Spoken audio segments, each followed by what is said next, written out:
Hey, Emma. Yes, Madelyn. What do you call one of my biggest real-life fears? I don't know. What do you call it? Angry Birds.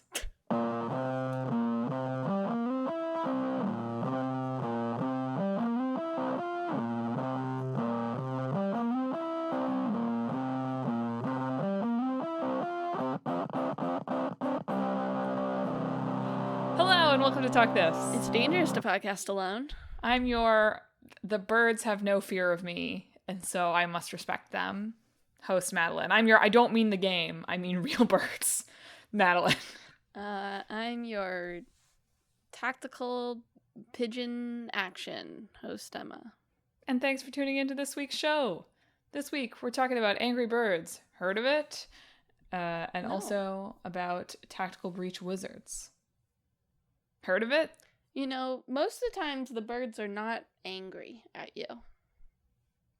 Yes. I'm not saying that they are.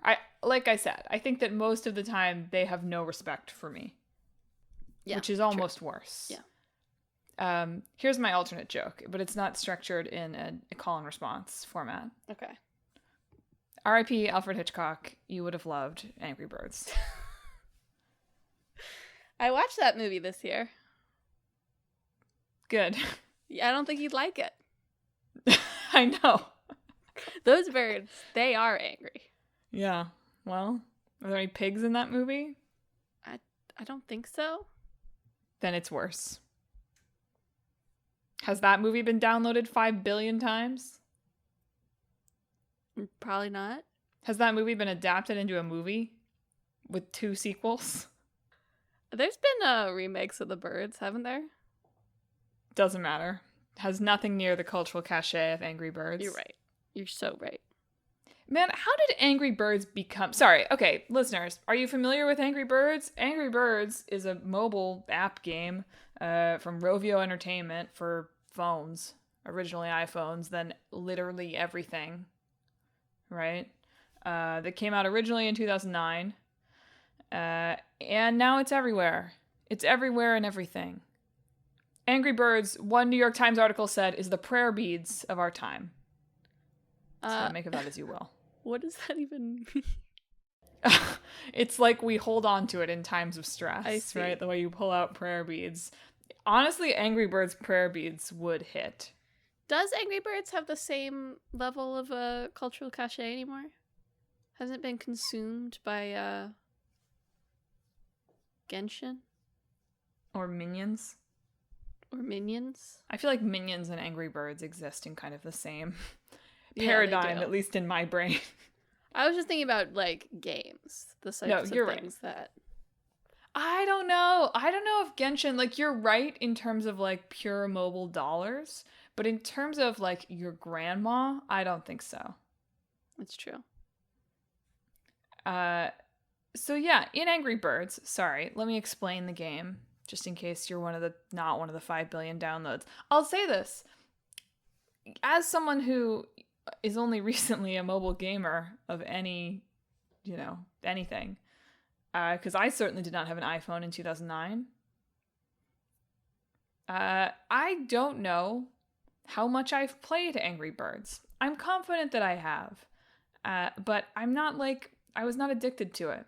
I don't think I ever had Angry Birds on my phone. I'm sure that I have encountered it. Because I kind of vaguely knew what it was about, like, mechanically. Like, I know that you, like, chuck the birds in a catapult. Yeah. But, like, I didn't really know why you were doing that. I'm sort of vaguely aware that there were The pigs. game is not really clear why you're doing that. I mean, it is. I did read an article where they were like, originally, we didn't really have a reason that the birds were fighting the pigs. And playtesters kept telling us, why are we doing this? Yeah. What did the pigs do to us? So I guess they stole the eggs. Yes. But this is not a story-based game. No. This is Except, I mean, the invention of eventually, narrative. I mean, yes, true. It certainly has had stories. You're right. The original Angry Birds is not so concerned with narrative. No. It is concerned with physics. It is concerned with flinging birds. It is concerned maybe with swine flu. They seem to have walked that back. if they ever said it to begin with. It's not awesome. Were you able? I wasn't really able to find. Most of the links in Wikipedia, the sources, which I often use to find like interviews and stuff, were broken because they're so old. But I couldn't actually find like a source on them saying like, yeah, it was swine flu. I mean, maybe it's a persistent myth, right? But it's certainly one that has become part of the mythos. Yes, the Guardian article I read, that was an interview with Jaakko Isalo and Tuomo Lehtinen. They're Finnish at Rovio. They are Finnish. The reason I know how to say Jaakko is because there's a Jaakko in Alan Wake 2. Nice. All the Mr. other Wake. ones I'm just making up as I go. Very sorry to the Finnish people. But they said that apparently Jaakko Isalo had just been drawing this pig thing, according to his mom, since he was 10. So. Sure, but also maybe the swine flu, though. Maybe. Anyway, Angry Birds is a wild success story of the early days of the Apple App Store, which is always fascinating to me, given how the mobile market has shifted. Getting a feature on the App Store, which Angry Birds did not do until several weeks after it released, actually. But getting a feature on the App Store homepage was like the biggest deal. Remember when being the free song of the day was like a huge thing? Yeah. And that's essentially what it was, whether you like featured on the Apple homepage, that like instantly could turn you into success. It was just a matter of getting on there. And now our fragmented media landscape means that's not possible anymore. Yes. Anyway, let me walk it back. So Rovio is this Finnish studio. It's like run by a bunch of brothers, which is kind of funny. And basically they were on the brink of bankruptcy. Like the studio had for several years been doing a lot of kind of contract work. They'd been working for big developers. And then that was not going well and they had to lay a bunch of people off. And so they were trying to figure out what to do. And yes, they had this like drawing of a bird. And somebody had played Crush the Castle. And they were like, oh, that's cool. Flinging birds at things and making them fall over. That sounds kind of fun. Let's dedicate a tiny little bit of money to this, and let's do it like in between our other projects. Like this is a hobby project. And so, you know, they to their credit, like this was not random success exactly. They seemed to, I read this really great 2011 Wired article, so just a couple years after it had come out, even really pre like the movie and the total saturation of Angry Birds everywhere, right? Mm-hmm. But not pre it being downloaded like a billion times. But they did a lot of thinking into, okay, here's the problem that we're having right now. Distribution is impossible with the kind of games that we're making. Everything is so fragmented. We have to get all sorts of different platforms to pick it up. It's so much work. They aren't taking us seriously. We can't do it. And with the launch of the App Store, right? And of course, this is the whole genesis of the Apple versus Epic monopoly allegations, right? Yeah. But you've just got one guy. You've just got to convince Joe Apple that it's time to put your game on his store, and you've got access to everybody with an iPhone. Yep. So totally streamlined, especially in mobile games, how to get your game in front of people. And they also did a lot of thinking. They were like, who has an iPhone? And I thought this was really funny. They're like, we looked into it, and the answer was everybody. So they intentionally designed a game that would appeal to everyone and be easy to pick up and put down, like thoughtfully thinking about what makes a successful mobile game. It wasn't just like, ha ha ha, birds. There was business thought behind this, which is obvious based on the empire they have now built for themselves. Yes, the end result is very intuitive to like figure out what you're supposed to do and then do it, right? It's a one-finger game. Yeah. Which is really the end-all be-all of mobile games. And, you know, this was like, it's really interesting to think about because now we have like ingrained gestures that you know to do on your phone, right? Yeah. We know how to zoom in. We know how to, yeah. Yeah. But that wasn't necessarily like, if you were getting your first iPhone, Like, they're designed to be natural, but it's still like it was before people really had like a vocab of the types of gestures you could do on your phone and how that worked. So you really had to make it something that was like, well, yeah, that makes sense, you know? The Wired article talked about this too. It was like Angry Birds actually taught people how to use their iPhones. Just like a bold statement, and then you think about it, and it's like, oh yeah, probably. Yeah. You also have to remember that your iPhone was like half the size it is now. Yeah. So the idea of a game with any text or any like, it has to be simple. You can't read it. Yeah. And that's, you know, each of the birds are very strong, like primary color, right? They're really just like a circle. Yeah. The pigs specifically are a complementary color from the main bird, the main red bird, so that you can distinguish them, right? It's very much like, well, it just has to be as readable as possible while also being memorable at the same time, which I do really think they nailed with those designs. Sometimes all you need is like a circle. That's like the classic thing, right? Like you do a circle and you do like some kind of face. You do a little thingy and just give it a face. Yeah. And suddenly you've got a character. These guys are more complicated than that, but one of the I can't remember which Nintendo guy, Miyamoto, but was like asked at some point. What did he say about a delayed game? Sorry, go on. No, what game does he wish that he made? And it was like Angry Birds, and I can see because it feels very, you know, other than like the blatant awful microtransactions they introduced in 2, but like that first one does feel very like Nintendo. Yeah. Which is funny because like Nintendo has not really ever figured out mobile gaming. Right. No, it's elegant. It's thoughtfully designed for what it's on. It's clear and has memorable characters. That was another part of their business plan. They were like, for this to be good on the App Store, it has to have a good app badge. Yeah. Oh, yeah. Which it does. But even getting featured on the UK page was part of a... Like, that didn't just happen. They released this game. It didn't do that great. And then they realized, they said, okay, it's impossible to crack like any kind of ranking on the UK or the US App Store, right? You just have to move so many things.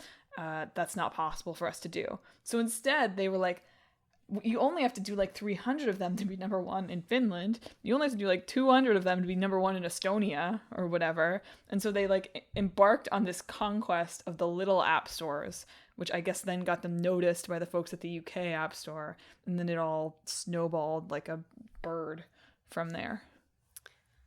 Yeah, in the Guardian article, Lehtinen said, like, we got to number one in the App Store in our home country, but the market was so small we could have just told all our friends to download it and we'd have been number one. Then it took top spot in Sweden because a famous downhill skier, Anja Parson, told a newspaper that she played the game. That's so funny. And then by April 2010... Like 4 months later. When did this come out? December. Yeah, December 2009. By April 2010, he said they were top of the US charts. And then had the target to be the biggest game in the App Store, which then happened 2 months later when they passed Doodle Jump. Oh man, remember Doodle Jump? Wow, that's a blast from the past too. I didn't see that guy. Also, this was also a time before everyone had figured out the race to the bottom of what games should cost. So their 99-cent price tag also set them apart. Well, I mean, then there wasn't... I mean, every app is free now. Right. Right? Including Angry Birds, which we'll get to. Upon initial download, which really wasn't the case in the very early days of the App Store. There's a lot of, like, 99-cent to, like, $3.99 type games.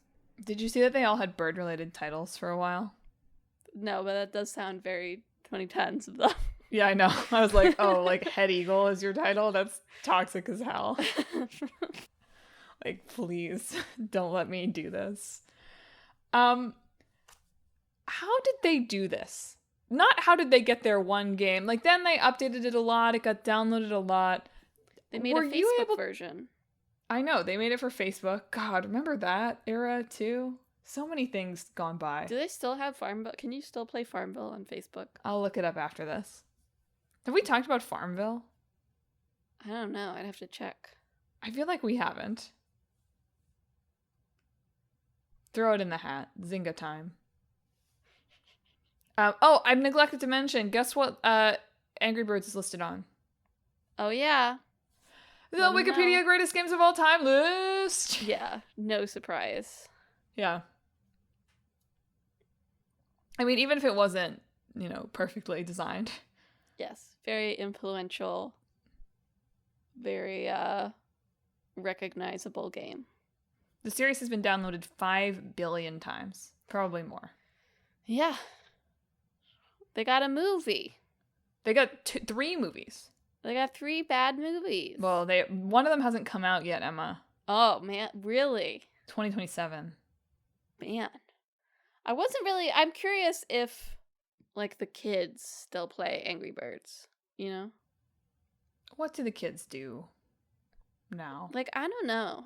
I've reached an age where I am fully accepted that I am just out of touch with the children.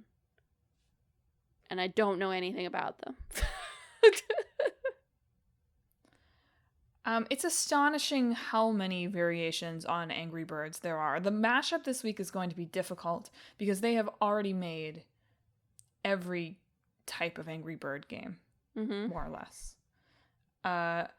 Let's see. Because in 2012 they released one a month, basically. So there's a Star Wars. Actually, two. There's 2 Star Wars ones. There's a Transformers one.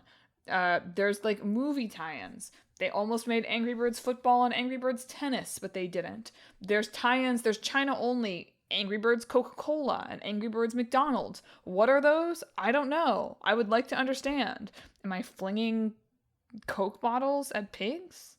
There's a Philadelphia Eagles Angry Birds. There's a Starburst Angry Birds. There's something called Angry Birds Breakfast. There's Angry Birds Cheetos. There's some that use gravity, Angry Birds Space. They have a kart racer. They have a turn-based RPG. They have a match 3. I read a Kotaku article that was somebody who played 17 of these in 2017. And they were shocked that the match 3 took them 10 years to make, which honestly, same. Angry Birds is already they're already Bejeweled shaped. Yeah. How did it take them so long to Candy Crush the birds? They should put Angry Birds in the Sonic Kart Racer with Miku and Ichiban Kasuga. Honestly, a good Angry Birds game would have lifted Jeff's game juice significantly. Because they are owned by Sega now. Yes, Angry that's Birds true. is. Sega bought them last year, maybe 2 years ago. I don't remember. There was an Angry Birds space encounter at the Kennedy Space Center. There was a theme park in Finland, which makes sense, and then Malaysia, and then for about a decade in the UK, although it's since been rebranded. # recession indicator. Just kidding. Mm-hmm. And also now it kind of sucks. Yeah, like all mobile games, unfortunately. Yeah, so Angry Birds, incredibly influential of its time, demonstrated a business model for 2009. And then also smelled that business model was changing. The 2009 game was not launched with microtransactions. It had a few paid updates over the years. And in some of the ports, you could pay to remove ads and that sort of thing. But compared to any game that you play on your phone now, was quaint. And by the time they actually released Angry Birds 2, which to be clear is the 16th game in the series. Not even including the 12 or 20 or 100 updates that they did to the original Angry Birds over the years. But Angry Birds 2 was just a microtransaction mess. Which is about what you would expect. Yeah, because that came out did you say 2015? Yeah. Yeah. By that time it was over. So over. The mobile dream was dying. Yeah. And then, even worse, right? So, several times, actually now, twice, they have taken down the original Angry Birds. So, in 2019, they took down most of the existing games. That one, it's sort of unclear why. Like, there were some things that was like, these are so old, they can't maintain them. There were some things that it was about having them available when they wanted to be making money on microtransactions. Like, that one never really got a clear answer as to why that happened. But then they re-released it as Rovio Classics Angry Birds. Still as a flat rate, buy the app and play it forever thing. Mm-hmm. And then in 2022, they got rid of that and they said the quiet part loud, where they were like, we're focusing on microtransactions, and this game is kind of bad in our portfolio. They didn't say literally that, but they basically did. Yeah. So then they re-released it as Red's First Flight in 2022, where it became a free-to-play game. You could still, if you'd already bought it, it was still yours. They didn't snatch it away from you. But the microtransactions, they are here, and they are here to stay. They are. Would anything change this in mobile gaming? Like, would there be any We Are So Back possible? I mean, I do think that the 30%, well, I guess they lowered it because of the the Epic thing, didn't they? But the cut that Apple takes is a big factor, I think. Yeah. Because they do take a lot of your sales for themselves. But and I think that, I don't know, moderation might be necessary.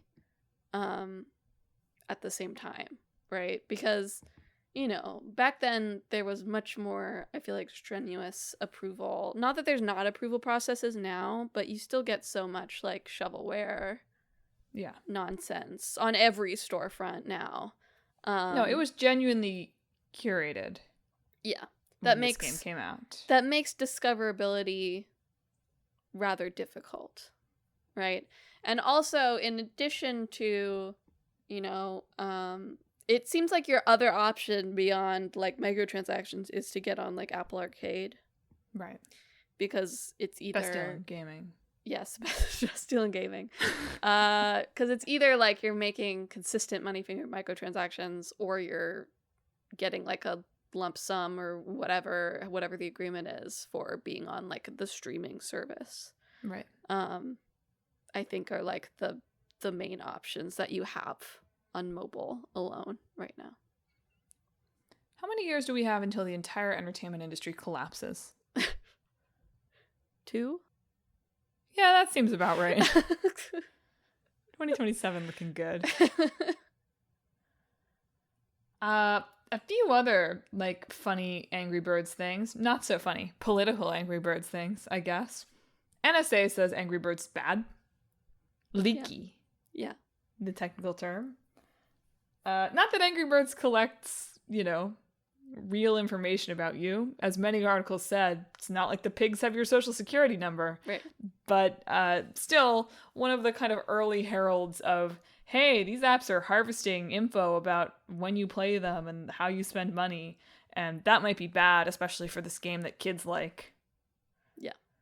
So, early on many fronts. And then, wow, did you see this Israel-Palestine Angry Birds thing? I skimmed it a little bit and was like, I don't even know. This is from 2010, to be clear. Not better than, really, but, you know. Well, wasn't there like a couple of different things? Like they used it on like a comedy show. That's what I'm talking about. It's some kind of skit on an Israeli comedy show where the birds and the pigs represented Israel and Palestine, respectively. Which, like, that's really all you need to say. I feel like, but that's the danger. That's the danger of having a property that is so culturally ubiquitous, right? Is someone is going to use it in a way where you're like, ooh, wish you wouldn't. Yeah. I feel like there was something recently about like pro-Israel ads that were using it. Oh, yes. There were pop-up ads, like sort of like graphic, I think. Yeah. Pop-up ads, like, yes, pro-Israel. That I guess I don't know if it was recently or if it was around then too. No, I'm pretty sure this was recent. That they then had to like manually block. Yeah. What a great landscape to be a child in. Just generally. And generally. We could be talking about online. We could be talking about the world. We could talk about anything, really. But look, here it is. I'm going to say it. Bring back the touchscreen. I feel like you should be saying this. I know we all have touchscreen phones everywhere, but Angry Birds is a perfect example of a game that knew what platform it was on and was designed to be on that and thought deeply about how to engage with the people who had that platform in the way that platform was designed.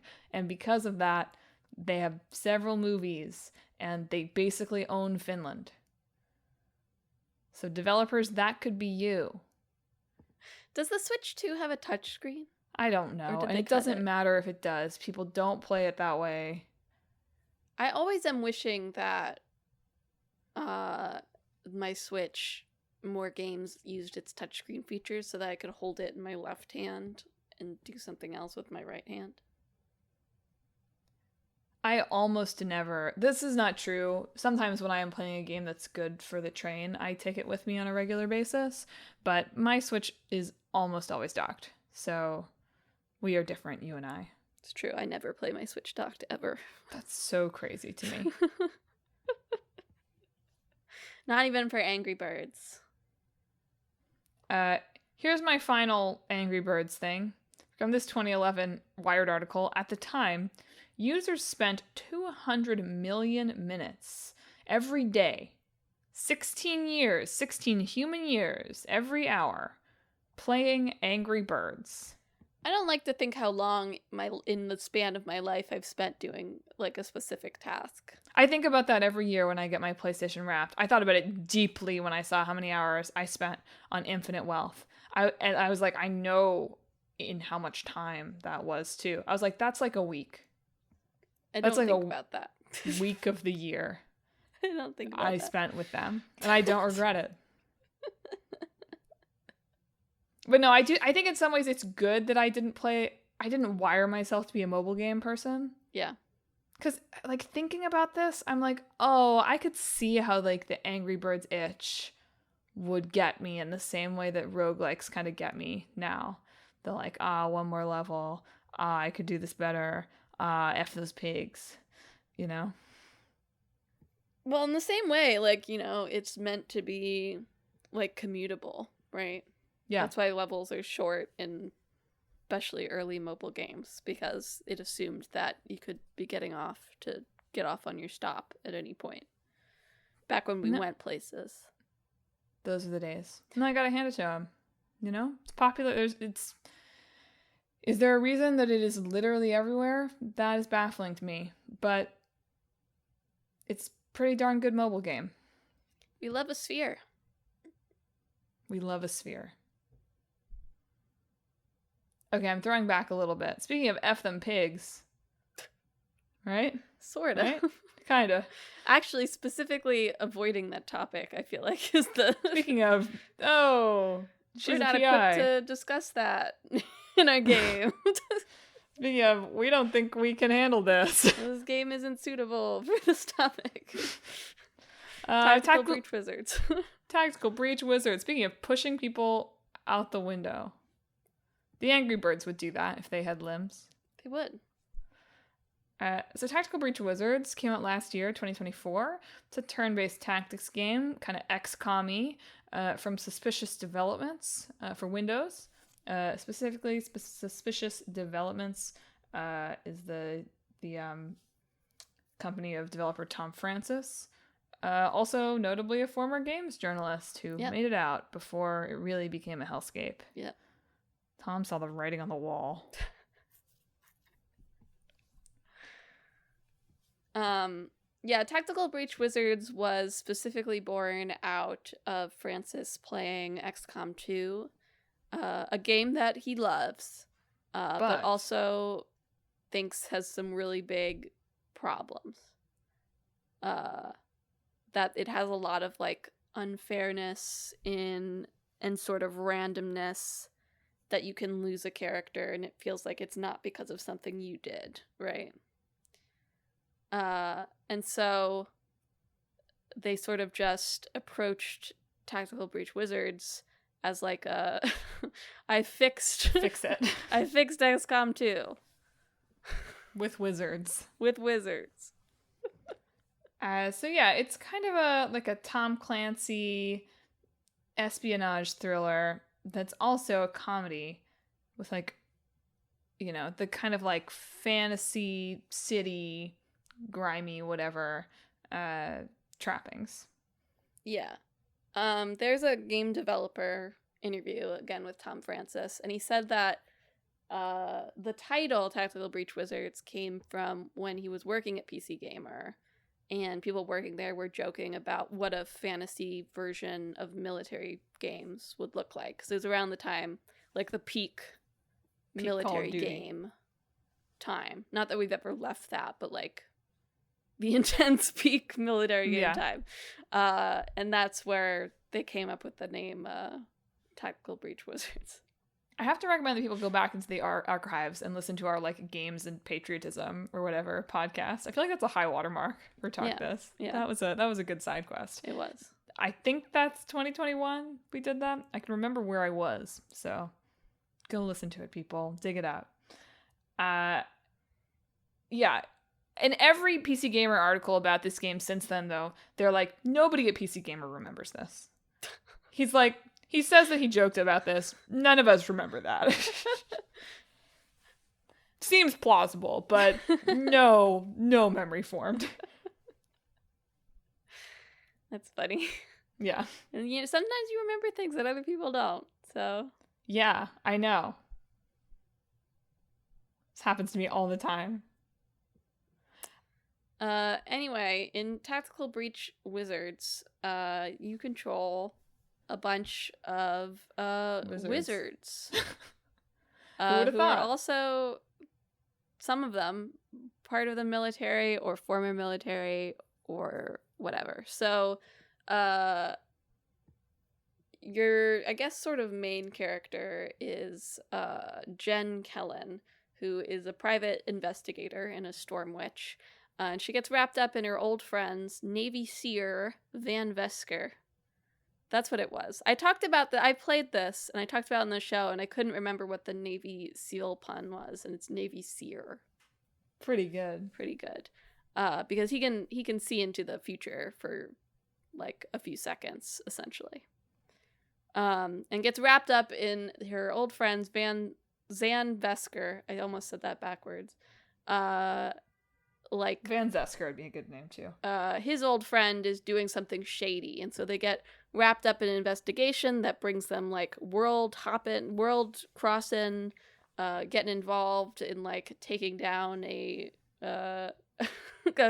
world government, all this other stuff, stopping war from happening type thing. So you build a team, and then you take on different like tactical combat levels. Using each of your character's unique magical skills. So each of them have their own like rules for what their moves do. You can upgrade them and get more moves over time. And your goal is usually to like clear a room or get to a certain door or a couple of other objectives, basically. So you're playing around with like both doing damage and doing knockback. It's a lot of knocking enemies out of windows, for example. Part of his Defenestration trilogy. Yes. And it's very, easily, like, try and failable. This is the point of having the Seer, by the way. Yeah. It's an in-game excuse for creating a system where you aren't doing big save, reload, tactics game, classic genre shenanigans. Yeah, so every time you take a move, you can, like, watch it play out, essentially. And then if it does not go exactly how you expected it to go, you can then rewind to before you did it. Which I think he talked about in interviews, like, allowed for a little bit more, like, Looney Tunesing. Mm-hmm. Right? Because you could let funny things happen, like, oops, I accidentally knocked myself out the window, which did indeed happen to me a lot. Because it's not, like, permanently punishing, I have to start the level over again. It's just like, oh, I didn't mean to do that. Let me go back and try that again. Yeah, several reviews pointed out that in XCOM, it's sort of like, okay, I'm trying to survive, right? Yeah. And in this game, it's more like, I'm trying to see if I can do this level in one turn. Yeah. Right? Or I'm trying to see if I can do this level in this stupid way. Yeah. Yeah, it's very puzzly in its approach. Here's a talk this question for you. Sure. What do you think it's gonna be? I don't know. Is this game mad funny? You know, it is a pretty funny game. I It is know. not mad funny in the way that Borderlands is. Yes. I think a specific inspiration, I can't remember which interview he said this. It was with PC Gamer, relevantly. The bros. But Francis said with his writing, he's specifically thinking about like Hitchhiker's Guide to the Galaxy. And kind of like, he said it's kind of like it makes it up based on what would be funny. That's such a flex, by the way, to be like, oh, my like humor inspiration is Hitchhiker's Guide. Yeah. Because everybody thinks they can be funny. Yeah. Like Hitchhiker's Guide, you know? And it's, I think, a real testament to this game that it sort of succeeds in that, because it's not so easy to come up with your own so long and thanks for all the fish. Like, not everybody can do that. Yeah. But essentially he wanted to build trust by making the player laugh enough early that they're willing to like go with it as it continues, I guess. He had a GDC talk, too, about sort of the humor philosophy behind the game, which much of it seemed like very much anti-me, haha, in that he was like, well, I don't want the path to the joke to be convoluted. Right. Right? If there's like a big setup to it with a lot of friction, that's too much. That's bad, right? If you don't take the player like on a big detour, right, they won't be let down when it's not funny, right? You're just kind of peppering them with stuff. And that is so not Madelyn core. By which I mean, I'm sure I would find this funny, but it is so not how I tell jokes. The bigger the setup, the more horrible the setup, and the worse the payoff, the better. Yeah, I will say, like, Tactical Breach Wizards is not like a like big guffaw moment type comedy game. It's like a consistently amusing, sometimes gets a chuckle, you know, sensible but it builds it chuckle. into the gameplay, which I think is so hard, right? Yeah. I don't think Borderlands is really gameplay funny. Yeah. You know, it's mad funny, obviously. Like, goes without saying that it's mad funny. Right. But like, it's not like that doesn't, it's so hard. I think the really hardest thing about humor in games is it's one thing, it's hard enough to do like funny writing, and it's even harder to encourage the player to do things that are silly or get a chuckle when you're playing. And It does seem like the spirit of experimentation and like having the option to try to do things in silly, crazy ways and all the various objectives. And as every reviewer said, just generally the ability to throw people out windows. Yeah. Like, is funny. Yeah. That's really what comedy writers for games should take away, is you ought to throw somebody out a window. Yeah. Very true. That's what this development company has apparently done in like all of their games leading up to this. It's all got throwing people out of windows. It's consistently good. People love people falling out of windows. But it was also interesting to me to hear them talk about the idea of, I mean, like we said, right? So one of these characters is a PI. Yeah. And in the original concepting of the game, right, obviously this character was a cop. Yes, and so an ex-cop specifically. Sorry, yes, whatever. Grizzled ex-cop. We all know.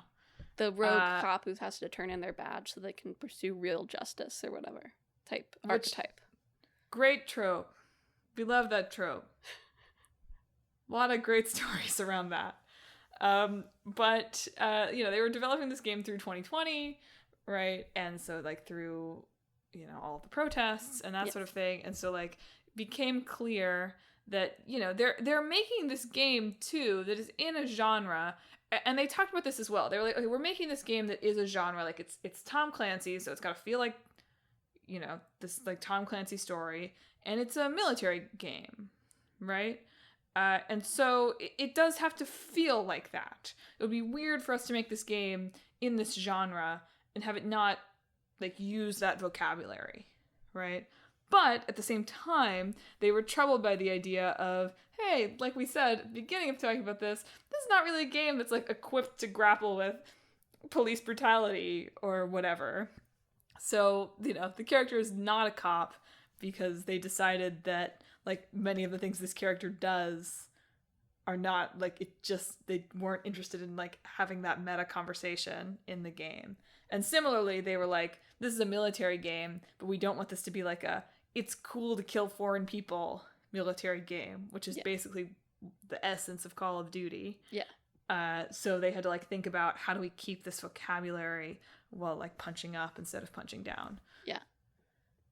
They did try for a little bit writing Jen, who is the PI character, your sort of main character, as like having they tried changing it so that she's left the force because she was like troubled by the corruption and the way the system was put in. Yeah. But apparently a lot of playtesters were just like, this feels weirdly disconnected and like we're spending a lot of time on this. And I do think that is an important part of writing, is that you might have issues you really believe in, right? But your game might not actually be suited to actually talk about it beyond like a surface level, and maybe you don't want to just give it a surface level, right? Yeah. And like the way this game is just like structured and formatted, you have like brief dialogue exchanges, right? It's very fast paced. It doesn't really have time to be like breaking down all the problems with the police as a concept. Especially given they also have to go to 4 countries and break some mana crystals. Yes, there's a plot going on. Like, there's also a plot. And so they made the determination that's like, no, we'll make her a PI, kind of a bad PI. Yeah. PI who cannot get a job. And we would just sort of sidestep that conversation a little bit because it's just not suited to what's happening here. On a different note, I have another comedy thing that I thought was like very interesting and specific. And underline for me, by the way, where I am like not an artist. Sure. Sometimes I think to myself, like, okay, like, why are you not a director? Like, why are you not whatever? And it's just that I think that I am more interested in, like, getting things done than I am, like, such specific, like, how do I make this perfect? Right. Sometimes. Did you see him talking about how the text is animated? No. So, they made the choice in this game. So, Technical Breach Wizards does not have any voice acting. No. It's all reading. So that's, like, interesting for humor as well. Right?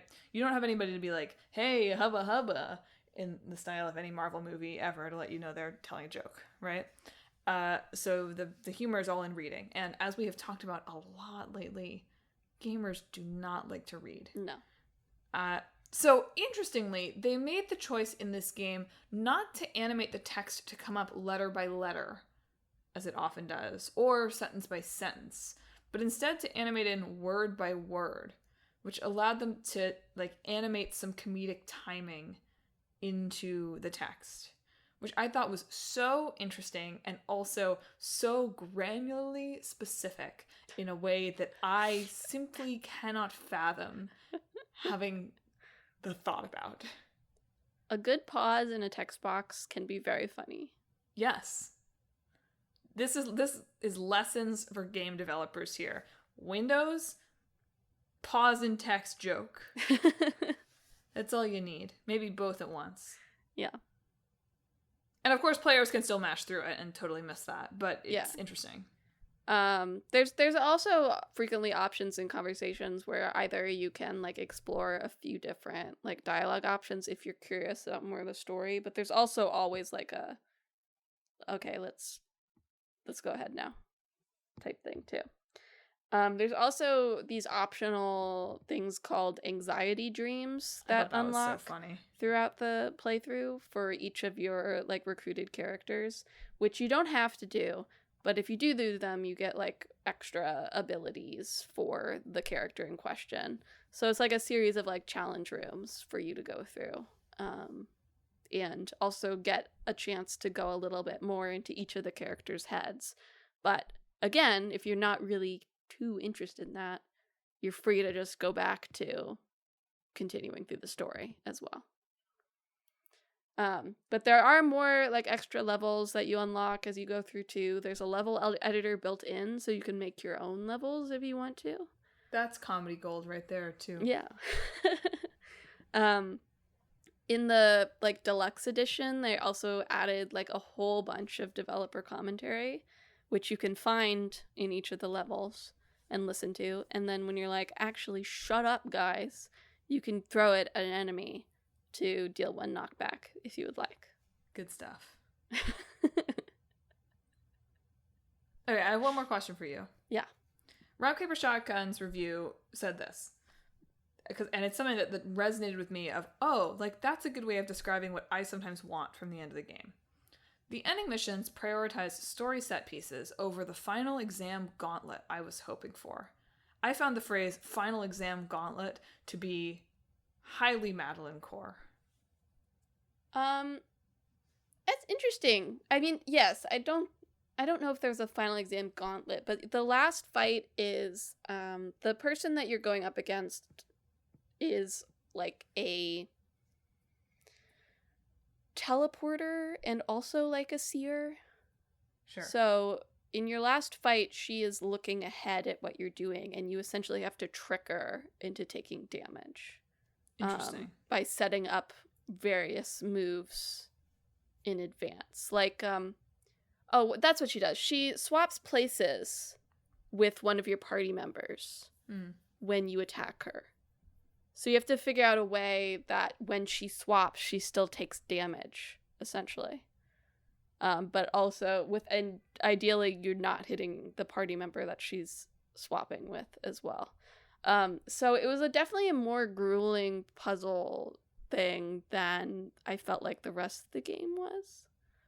But there wasn't like a special, like, do you know how to use all of Jen's abilities? Do you know how to use all of Zan's abilities? There wasn't anything like that, for sure.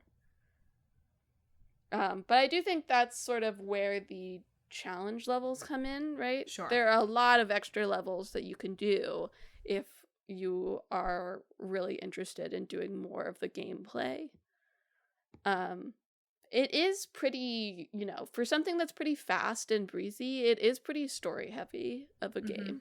Like more than you would maybe expect it to be. Well, on that note, shall we attempt a more or less impossible mashup? Have they made a like turn-based Angry Birds? Yes, they have.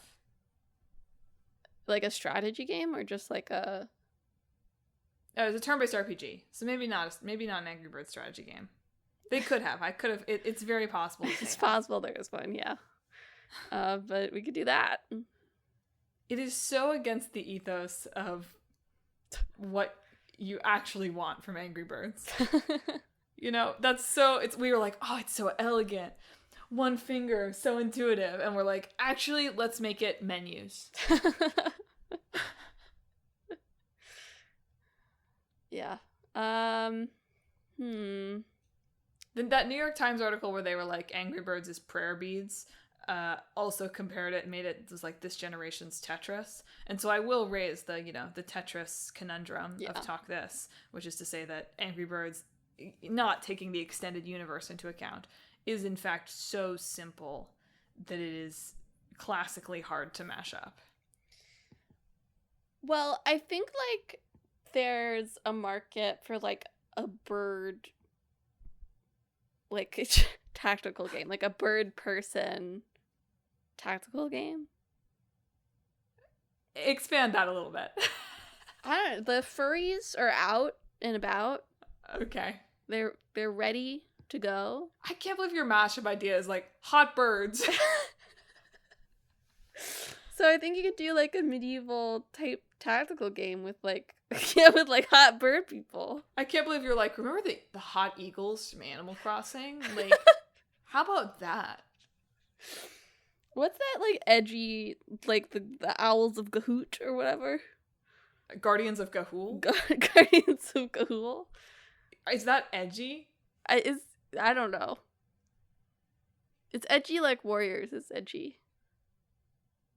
Like edgy for kids. It's a middle grade readers series. But like edgy for kids is what I'm saying. Okay, so you're proposing a Guardians of Gahul game. I don't like, really for furries. I don't really know anything about Guardians for Gahul, honestly. If I'm being perfectly honest.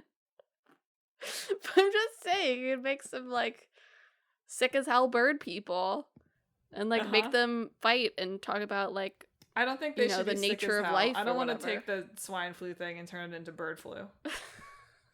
And yeah, we could say we're inspired by bird flu. Great. And the rising cost of eggs.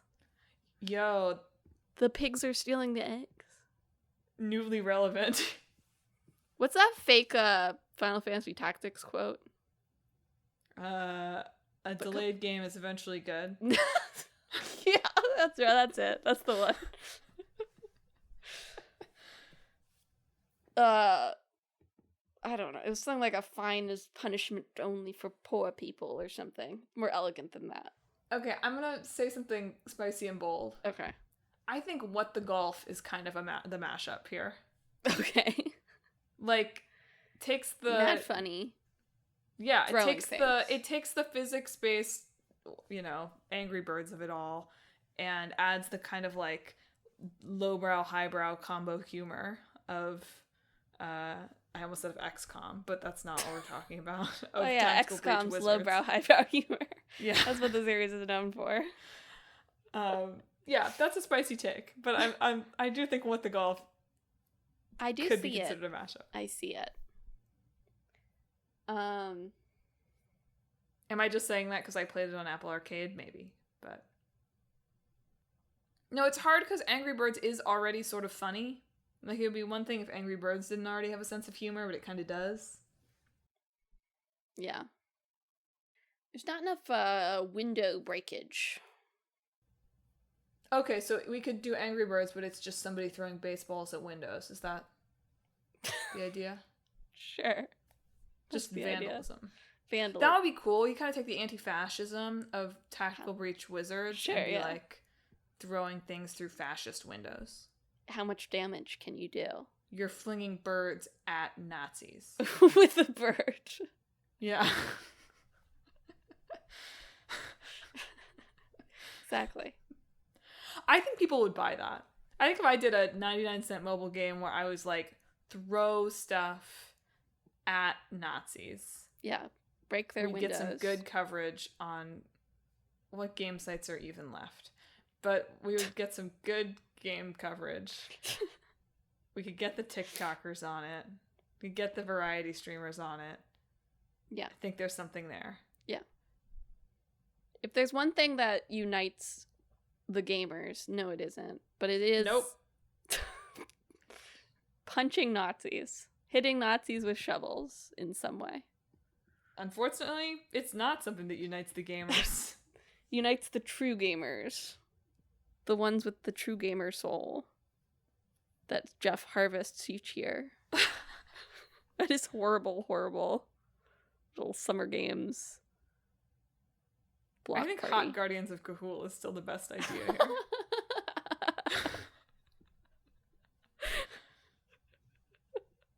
I really think people would see like cool bird people and they'd be like, hell yeah. Like the tactics crowd, you know? I know, but how sexy are they, Emma?